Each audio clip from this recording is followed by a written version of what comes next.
মালদহের বাগানগোলা ব্লকের জগতল্লা গ্রাম পঞ্চায়েতের গুয়াবাড়ি এলাকার বেহাল রাস্তার দাবি তুলে সড়ক গ্রামবাসীরা গ্রামে ঢোকার দুই দিকের মেন রাস্তা খারাপ। এলাকার জনপ্রতিনিধিদের বারবার জানিয়েও হয়নি কোনো ব্যবস্থা, যার ফলে রবিবার সকালে রাস্তায় নেমে গ্রামবাসীরা ক্ষোভ উগরে দিয়েছেন। স্থানীয় বাসিন্দারা অভিযোগ করে বলেন, গ্রামে ঢোকা মাত্র দুই দিকে দুটো রাস্তা রয়েছে, দুটো দিকেই রাস্তা বেহাল অবস্থা। রোগী থেকে শুরু করে স্কুল পড়ুয়াদের যেতে হলে এই রাস্তা দিয়েই নিয়ে যেতে হয়। গ্রামে ঢোকে না কোনো গাড়ি, দিদিকে বলতেও ফোন করেও হয়নি কাজ।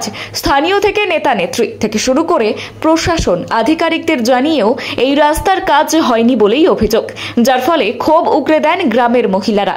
এ বিষয়ে গ্রামবাসীরা জানান, বিভিন্ন দফতরে জানানো হয়েছে, দিদিকে বলতেও ফোন করা হয়েছে, কোনো কাজ হয়নি। তাই আজ আমরা রাস্তার দাবি তুলে ভোট বয়কটের হুঁশিয়ারি দিয়েছি। এ বিষয়ে বিজেপি মালদা জেলা সহসভাপতি বিনা সরকার কীর্তনিয়া অভিযোগ করে বলেন, এত পথশ্রী থেকে শুরু করে এত সমাধান কোথায় হচ্ছে? রাস্তা কোথায়? এই তৃণমূল সরকার ভাওতাবাজির সরকার, শুধু প্রতিশ্রুতি দেয়, কাজ হয় না। এ বিষয়ে তৃণমূলের ব্লক সভাপতি তথা জেলা পরিষদের সদস্য অশোক সরকার বলেন, রাস্তা খুব শীঘ্রই কাজ শুরু হবে। বর্ষার জন্যই রাস্তায় কাজগুলো বন্ধ রয়েছে। বিজেপি শুধু ডায়লগ দিতে পারে, কাজ করে দেখাক। এলাকায় বিজেপির বিধায়ক রয়েছে, তার দেখা নেই। রাস্তা কোথায় করেছে এলাকার জনপ্রতিনিধি হিসেবে? এই নিয়ে রাজনৈতিক তরজা শুরু হয়েছে বামনগোলা এলাকা জুড়ে। বাইট, আমরা বামনগোলা ব্লক হবিবপুর বিধানসভা দীর্ঘদিন থেকে এখানে তৃণমূল কংগ্রেস জয়লাভ করতে পারেনি। গত 23-এর পঞ্চায়েত নির্বাচনে তৃণমূল কংগ্রেসের গ্রাম পঞ্চায়েত, পঞ্চায়েত সমিতি, জেলা পরিষদ আমরা পেয়েছি। পাওয়ার পর এই যে বামনগোলা ব্লকে দীর্ঘদিন থেকে বঞ্চিত জায়গা, আগের বিগত দিনের পঞ্চায়েত সমিতি, জেলা পরিষদ এবং এমপি এমএলএরা কাজ করেননি। বিগত দিনে আমাদের সাংসদ ছিলেন মৌসুম নূর, উত্তর মালদার এমপি।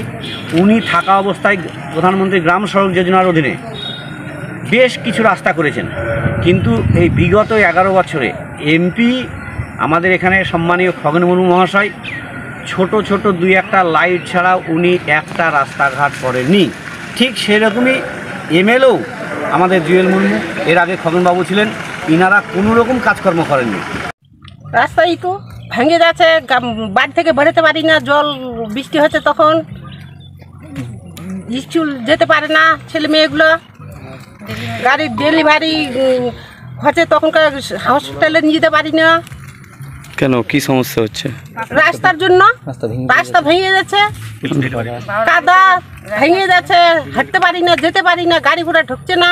বাংলার সরকার যেভাবে চালাচ্ছে, মানে আমরা দেখতে পাচ্ছি যে প্রহসন হচ্ছে প্রত্যেকটা জায়গাতে, পঞ্চায়েত মেম্বার, পঞ্চায়েত সমিতির মেম্বার, জেলা পরিষদ সবকিছু থাকার পরেও এখন দিদির নতুন আর একটা প্রকল্প শুরু করেছে, পাড়ায় সমাধান। তাহলে এই ত্রিস্তরীয় পঞ্চায়েত করে লাভ কি? এত মানুষকে পঞ্চায়েত ইলেকশনের সময় খুন করা হলো কেন? কি দরকার আছে? তাহলে প্রথম থেকে দিদি একাই সব করতে চাইছে, দিদি সব কিছু একাই করছে, দিদির লোকদের দিয়ে রীতি মতন এই সমস্ত ভুজরুকি চাল চালাচ্ছে। কারণ আমরা দেখতে পাচ্ছি, হ্যাঁ, যে করেই হোক দিদি পাড়ায় সমাধান করবে না। কি করবে? প্রত্যেকটা পাড়ায়, প্রত্যেকটা বুথে, শুধু আজকে গুয়াবাড়ি রাস্তা বলে না, আপনি নালাগোলা ফরিদপুর থেকে শুরু করে রাস্তা শুরু করুন, জিএমপুর দেখুন, সব জায়গাতে দেখুন, পাকুয়াতে কোথাও রাস্তা একটাও ভালো নেই। এত মানুষ কাদাতে এখনো চলাফেরা করছে। বামনগোলা থেকে মদিপুকুর হসপিটাল যেতে, বামনগোলাতে একটা স্কুল, বাচ্চারা যেতে, এবং প্রত্যেক জায়গাতে এরকম 1 হাঁটুর উপরে কাদা। রাস্তা নিয়ে আমাদের যে সমস্যা হচ্ছে, বুঝতে পারলেন তো? সমস্যার মধ্যে কোনো ত্রুটি তো নেতারাদের কোনো নাই। নেতারা তো আমাদের দেখে না, বুঝতে পারলেন তো? দেখেও দেখছে না। আমরা যে রাস্তাটা পরিবহন করি, ওনারও তো চলছে, কিন্তু যে এটা 3-4টা গ্রাম আছে আমরা, কিন্তু পরিকল্পনার মধ্যে ওরা তো দেখেও দেখছে না। আমরা যে এই রাস্তাটার মধ্যে চলবো, ঠিক আছে, চলতে ওরা যে এই যে একটা বড় একটা গাড্ডা হয়ে গেল, দুপাশে ভেঙে গেল, দুপাশে কিন্তু ভেঙে গেছে, কিন্তু কাদের দেখার দরকার? যারা উপরেই আছে তারাই তো দেখার দরকার। তাদের তো আমাদের কাছে কিছু সব কিছু আমরা ফেলবো আর কি।